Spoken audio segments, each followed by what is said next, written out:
Chapter 250 Halal Rape vs Haram Rape, Part 10. Maulana Sheikh Marzouk, as he promised his criminal friend, had left Al Gadarif city by the 6:30 am bus and had arrived at Khartoum at 1:30 pm. From the bus station, he took a taxi directly to Al Amirate area. The old man had given him the address of his fourth wife Firdaus. When he reached the house in question, he paid the taxi driver and sent him away. He stood before the house, and checked the address carefully. When he felt satisfied that it is the right house, he began to knock on the outside door. He heard a sweet feminine voice responded to his knocking. "Who is there?" "A visitor," replied Maulana politely. "A visitor? Whom do you come to visit?" "I have come to meet you, madam." "To meet me? I am not expecting any visitor today. I have been sent to you by your husband." "You have been sent to me by my husband? What for? Do you love your husband?" "Yes, I do, but who are you?" "Never mind who I am. I am very glad to know that you love your husband. It means that you have become a good and obedient wife." "I have always been a good and obedient wife. I have brought beautiful gifts and lovely dresses for you from your husband." "Gifts and dresses for me? What kind of gifts?" "A lovely golden necklace. It is in pure gold. 3 pair of shoes. 6 beautiful dresses. A very sweet watch. A milk chocolate box. And some cash. Will you please hand me the gifts and the dresses over the door?" "If I do that, what shall I tell your husband? If he asks me, 'How is my wife?' shall I tell him I have not seen her? My husband told me very strictly, never to allow any man to enter the house in his absence." "I am not any man. I am his best friend.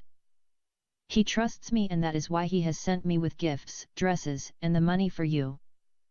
The woman is convinced at last and opened the door for Maulana. When the virtuous man stepped in, he followed the religious advice which says, "The first look for you, but the second look against you."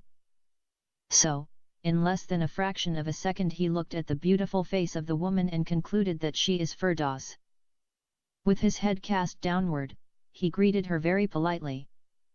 The woman walked in front of her visitor, leading him to the sitting room. While she is walking, she is swinging her body in a way to attract him. She has big and wide backside. Her dress is so transparent that revealed the shape of her body clearly. The visitor can see very clearly her small red underwear through her transparent and short dress. Maulana broke the above religious advice, and he fixed his eyes constantly on the wife's big buttocks.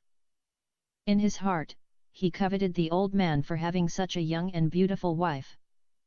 When the woman reached the room, she requested him to sit and went out. After some time, she came in carrying a soft drink for him. The religious leader developed a subtle way of looking at her body without her knowledge. When she went out, he looked at her back, and when she came in he looked down. In fact, while he is looking down, he is fixing his eyes on her sexy legs. The young woman is putting sandalwood perfume, and that caused him to be extremely aroused. After he drank the soft drink, he opened his suitcase and removed the cash, gifts, dresses, and shoes. He counted out some money and put it on the table near to the gifts. Before he can open his mouth to speak and reveal why her husband delayed his coming, the Imam heard a loud knocking on the outside door. The young woman stood quickly on her feet and said to him, "This must be my husband. How did he return so quickly from his 2-day mission? He told me that he will come back after 2 days. Are you sure that my husband has sent you to me? I don't think that my husband can afford to purchase such costly gifts." "That can't be your husband," said Maulana calmly, "I have left him seriously sick at the hospital. If all people in Sudan presented themselves in front of your house, your husband won't be among them. Please relax and calm down and let me tell you about the great evil that has befallen your husband." The woman stood on her feet and became no more interested in the stranger and his gifts. "Raja, Raja," shouted the knocker, "open the door." "Yes, this is the voice of my husband Abbas," said Raja worriedly. She spoke those words to herself rather than to her unexpected guest. "Oh Allah, cover me! Now he will kill you and kill me." When the young woman said those words, Mu'alana looked at her face and discovered that she isn't Firdaus. He is troubled in his heart, and his mind is confused. He stood on his feet and didn't know what to do next. For the first time, he hated his religious restriction which prevented him from looking carefully at the woman's face before walking inside her house. "Raja, Raja, open the door or I will break it down," screamed the knocker even louder than before. The young woman ran to the door and threw it wide open. Quickly she retreated and stood far away from the door, while she is shivering and trembling in fear and dread. The woman expected her husband will attack and kill her first when he sees the stranger in his bedroom. Mu'alana is still standing and shaking in fear. His eyes looked around and saw on the wall a photo of a soldier. He guessed that it is the photo of the husband. His guess is constantly confirmed when he saw standing before him, a 6 foot and 5 inches tall soldier. He is in his military uniform. He is so huge and looks like one of the ISIS or Boko Haram terrorists. Mu'alana knew that he won't be a match for him in a fight over honor. He concluded that such terribly looking man will slaughter him in an honor killing in a few minutes. Mu'alana began to pray for his soul. He is sure that the angry soldier will turn him in a dead corpse. The soldier is roaring like a lion that found another beast inside his den with his lioness.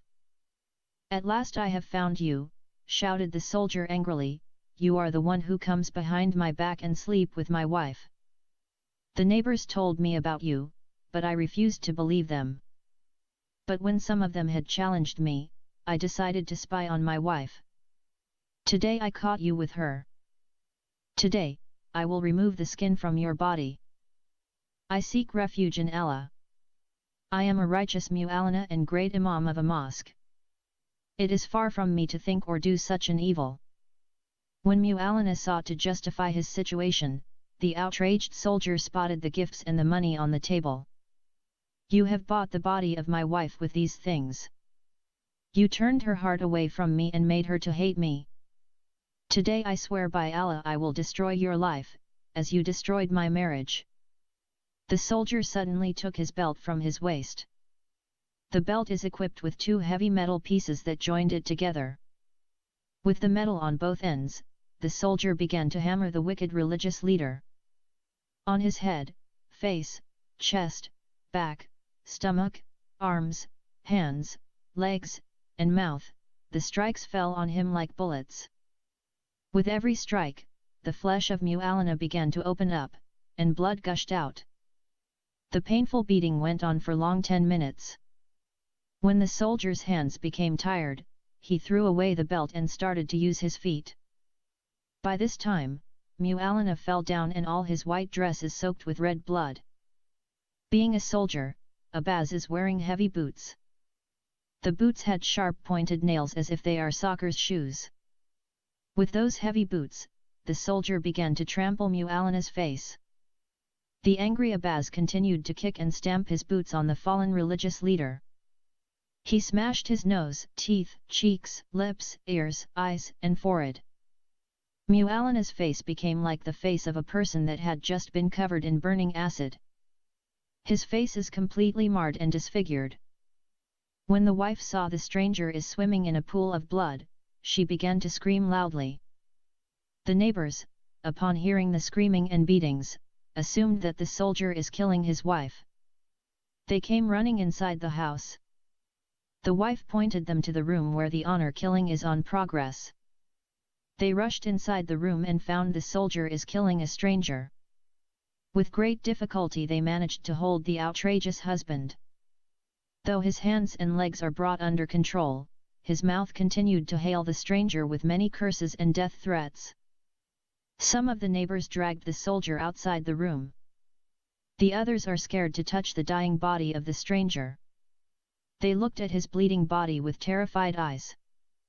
Every part of his body is covered with blood. His face is marred by the soldiers' heavy boots. The neighbors are of two minds regarding the dying stranger.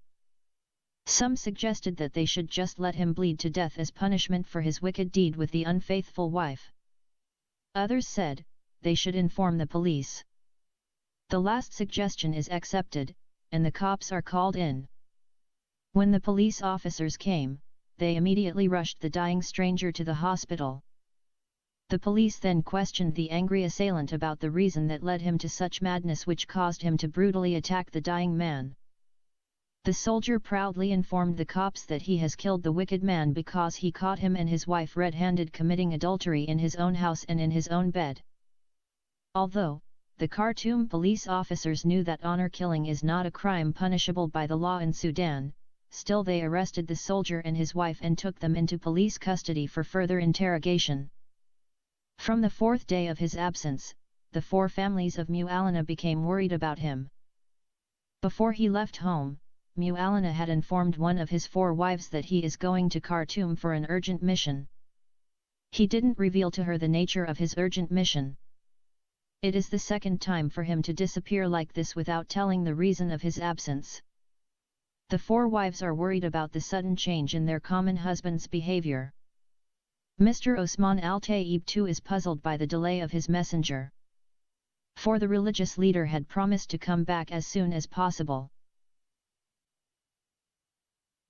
When 4 days passed by, the old man's mind began to imagine possibilities like Mu'alana met with a serious car accident, a sudden heart attack, or fell in a trap made by the loafers. When the 5th day likewise passed by without the arrival of the messenger, the old man told his son Mustafa to go and inquire about Mu'alana. The son spent 2 days in search for Mu'alana in his 4 residences. On the 7th day, he reported the result of his search as negative. The old man became restless, and commanded his son to call to him his friend Mr. Mahjoub al-Halali.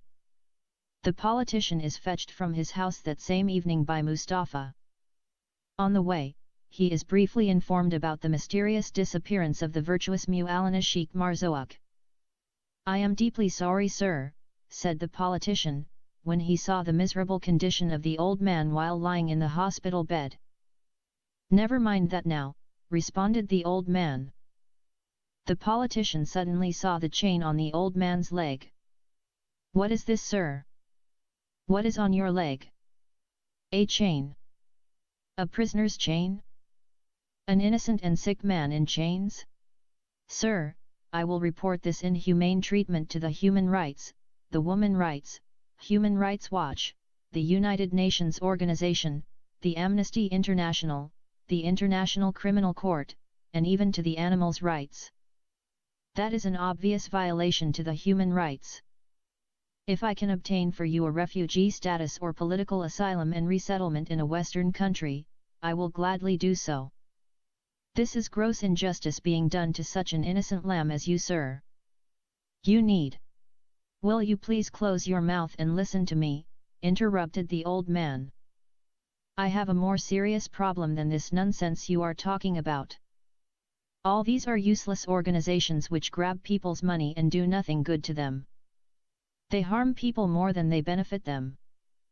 How dare you to speak so unjustly about these great international organizations when you have not completed even grade 4?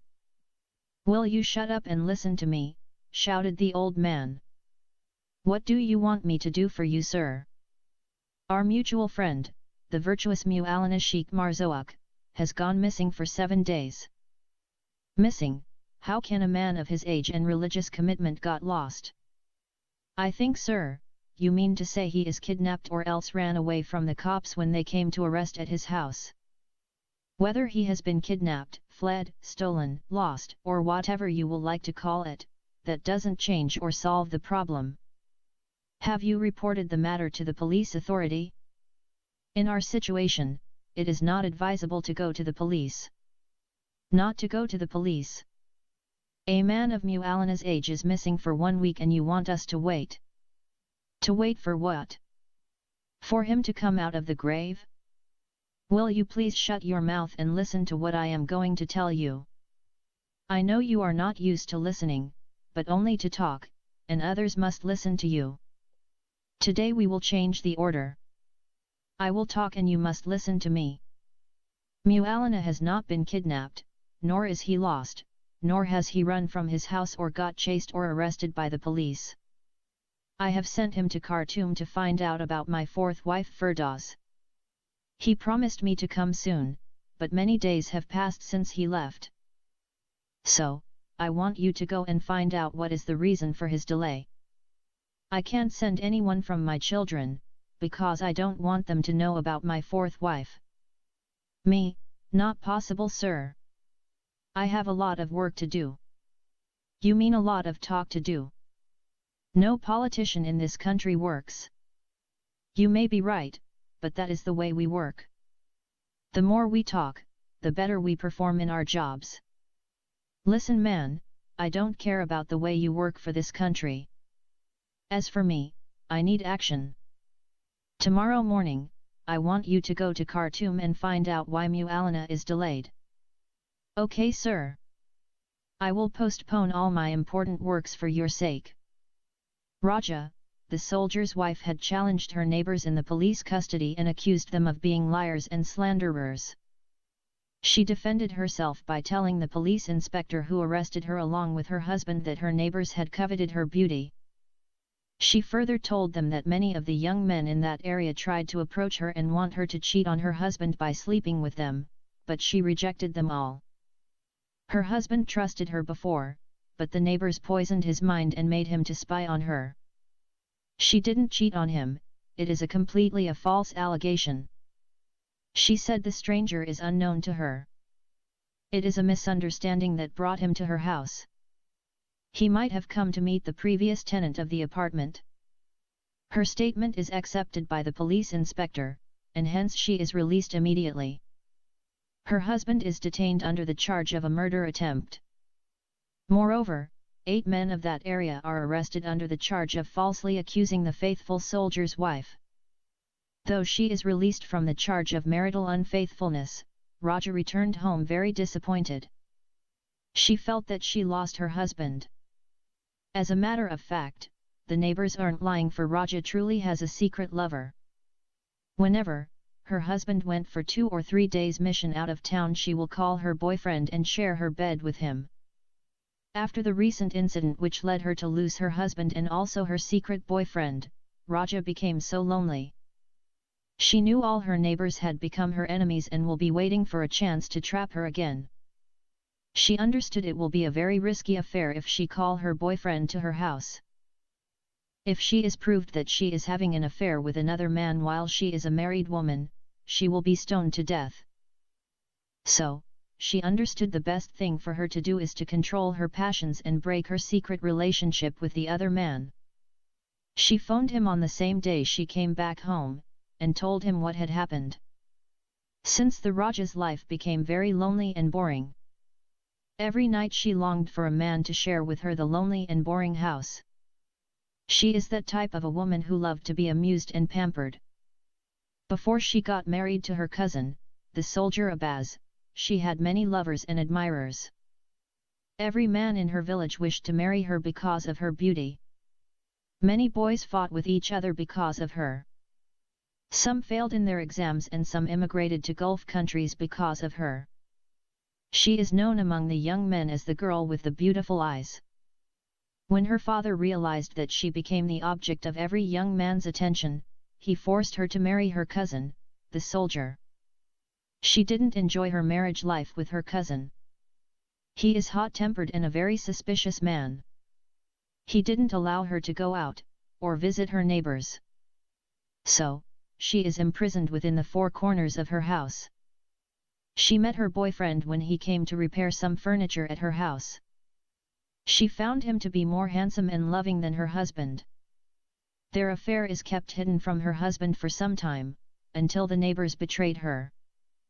Before that, she used to call her boyfriend whenever her husband went for a mission out of the city. Even when he worked night shifts, she called her boyfriend and shared with him the night. While her mind is wandering on those pleasant nights with her boyfriend, she heard a soft knocking on the outside door. She looked at her watch and it showed 8:15 p.m. She wondered who will come to her at this time. She had no friends or relatives in the city. The milkman already came and went. She thought the knocking is a figment of her imagination. She heard the knocking again. This time it is louder than before. So, she understood it is real. She got up from her bed and went slowly toward the door. Through a small hole in the door, she peeped and viewed the knocker. She saw a tall handsome man in his early 40s. Her mind told her that he might be a police inspector in civilian dress, who came to find out how she is doing. "Who is there?" asked Raja. "A guest," said the knocker. "Whom do you want to meet?" "I have come to meet you. I am all alone and my husband is out of station. Your husband has sent me to you." "Sir, I am sorry to tell you that you have come to the wrong address. My husband is out of the city and it is not possible that he met you. Your husband is in jail and I met him yesterday. He sent me to you along with some money to give to you." When the stranger said that he had met her husband in jail, Raja's doubts are cleared, and hence the door is opened immediately. The stranger entered the house with his head and eyes downcast in respect. Raja directed him to the room and went to the kitchen to bring a soft drink. When she returned with the drink, the stranger got a chance to see her face. He stood on his feet and said, "Excuse me, madam. I think I have made a mistake and have come to the wrong house." "I don't think you have made a mistake. I am the same wife. My husband is arrested recently. I have been in the presence of his wife. You are not the one, unless he has two wives in this city." "Do you know my husband by name?" "Yes, of course. His name is Mr. Osman Al-Taib." Raja understood that the stranger had come to meet the earlier tenant. She decided to entice him anyway and take the money from him. "Yes, he is my husband," said Raja weeping. "I don't know that he is in jail. He told me he is going out of station for some urgent work." "You have brought to me bad news. Why is he in jail?" "I am sorry, madam, for the bad news. But, your husband has been involved in kidnap and rape crime." "Kidnap and rape?" shouted Raja. "That unfaithful man! How can he go after another woman?" Raja pretended to be deeply hurt by the bad news. She began to cry and pull her hair and slap her face. The stranger got up from his chair and went near her and tried to stop her from hurting herself. "Please have courage and don't hurt yourself. He will be released soon." While he is speaking those words, the stranger is holding Raja's hands. When she felt his hands holding her hands, Raja moved closer to him. She changed the position of her legs. She is wearing a very short dress. She revealed her thighs to the stranger. Such change made the stranger to change his heart. Before his hands are full of compassion, but now are full of affection. He sat near her on the bed and went on pressing her hands. He felt her right leg touching his left leg. The wife continued to weep for her unfaithful husband. The stranger's hand moved slowly away from the hands and ended up resting on her back. He started to move it gently across her back. The woman continued to weep for her husband. The stranger's hand moved from the back and landed on the hips. The woman's weeping started to grow very faint until it died. The stranger took her head slowly and placed it on his chest. The woman obeyed silently. He hugged her so dearly. The woman never showed any sign of resistance. The stranger's right hand began to move rapidly from one sensitive area to a more sensitive one. From the time Mr. Mahjoub al-Halali got down from the taxi and stood in front of the soldier house, the neighbors are spying on him. When he entered inside, some of them secretly followed him inside the house. They jumped over the wall. They hid themselves behind the windows, and witnessed everything he said or did with the soldier's wife. When they saw them beginning to kiss each other, the young men suggested that they should catch them, but the old men said they should wait. They saw that the two had stripped themselves of their dresses and began to rub each other. The young men said it is high time to catch them red-handed, but the old men objected yet again and said according to Sharia law of Allah and His Messenger, such an act won't be considered adultery. They saw the stranger on top of the soldier wife's body. The young men said that they should not wait any longer, but the old men insisted that the youth are jumping to hasty conclusion. They justified their argument by quoting the religious authority which said, unless the nail is inside the hole, it will not be considered adultery. They saw the stranger's body begin to move up and down. The young men requested their elders to take action now, or it will be too late. The old men refused to act and decided to wait for a while. They saw the stranger's body began to move quickly up and down. The older men this time are divided among themselves as to act or wait. They cast lots. When Mr. Mohammed al-Halali and Raja reached the summit of their pleasure, they saw sudden flashes like lightning focusing on their naked bodies. They realized at least 5 cameramen are taking many snaps of their bare naked bodies. Raja is the first to respond, and hence pushed the stranger's body off her naked body. She tried to find her dress and underwear, but it is too late. Her garments and the other adulterer's clothes are seized by the neighbors. The stranger too ran for his clothes, but he found none.